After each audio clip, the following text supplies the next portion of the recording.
Hello and welcome to episode 14 of My Favourite Shots. I'm Groot. My name's Phil and this is Lenny. Lenny, who's my son, who's joining us today as we look at Guardians of the Galaxy. I'm Groot. If you've not done so already, please hit subscribe down below and hit the bell button, and then you'll get a notification each time I put a video up. We are Groot. Right, so this is episode 2 in our trilogy about kisses on film, famous kisses. And this week's episode comes from a film called Guardians of the Galaxy. This film was directed by James Gunn, and when it came out, it had a very different feel to the other Marvel films that were coming out at the time. It actually took me ages to watch this film. The poster put me off for ages, and I was stuck in an airport on the way home from a job, and I thought I had literally nothing better to do, so I thought I'd just give it a go. And that opening scene was phenomenal. In the hospital, to the title sequence, I was totally hooked. It's a really, really good film. Unfortunately, Lenny's not quite old enough to see it yet, are you? No, sorry. But we have watched the clip together, the one that we're going to talk about today. So the clip today comes from a moment where Peter Quill, or Star-Lord. Who? Star-Lord, man. Legendary outlaw. and Gamora are having a bit of a moment. They're waiting for their transaction to take place for the orb, although they don't actually know what's in it yet. So let's watch the clip and then we'll talk about why it's so good.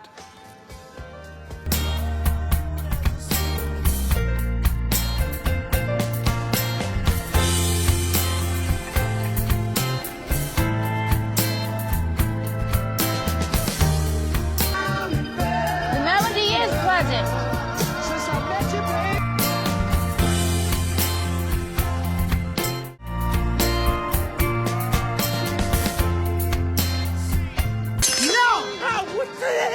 I know who you are, Peter Quill, and I am not some story-eyed waif here to succumb to your pelvic sorcery. Did you see those sparks in the background? Yeah. I really like that. That's right, the shot we're talking about is this one here. So the Guardians of the Galaxy, having escaped from that prison, I am Groot. have ended up at a place called Nowhere. And there's lots of mining going on in Nowhere, we find out. There's this some old celestial creature that they're mining. And you get a tiny glimpse of that when you see a few sparks in the background.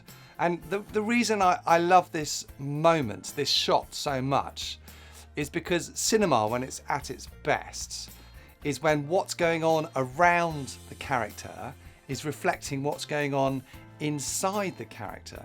And that's exactly what's happening here. So Gamora and Quill are sharing a moment. And as they start to feel a connection, there is literally sparks flying between them. And you can see the sparks in the background. There's literally sparks in the shot. But there's a reason for those sparks being there as well, because it's a place where mining happens and there's those little robots that go around, mining. And the sparks increase as the scene goes on. It's very clever.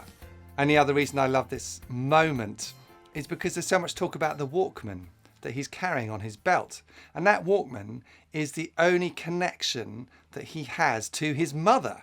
And he doesn't let anyone go near his Walkman. He actually went back in the prison to collect his Walkman. So the fact that he gets the headphones and he puts them on Gamora, I think is a way of saying how much he trusts her and likes her. I mean, I don't know, what did you think about that moment where he tries to kiss her? What did you like? Well, she kind of it looked like she was backing away when Star-Lord tried to put it on her. Oh, what, when he tried to put the headphones on? Yeah, she kind of backed away. She did, didn't she? She was unsure about what they were because she'd never experienced headphones before, has she? Yeah. And did you get the joke when she's wearing the headphones and then she speaks, she kind of ends up shouting over the music? Yeah. It's funny, isn't it? The melody is pleasant. For me, the Guardians of the Galaxy films are by far the most successful Marvel films in terms of a world existing and being believable. Somehow superheroes in space, in a world which is kind of make-believe, is far more interesting to me than superheroes down on Earth where everything's normal. The irony being that these characters are written to have way more humanity than Spider-Man or Iron Man. The high-end community is it's a tight-knit group.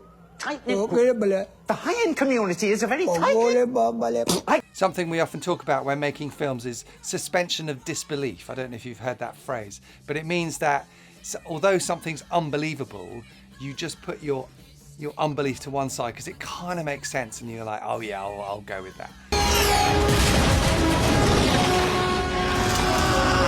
It's somehow believable that all these crazy superheroes are running around in a spaceship. I really like it. I am So that's it for this week. Quite a simple one.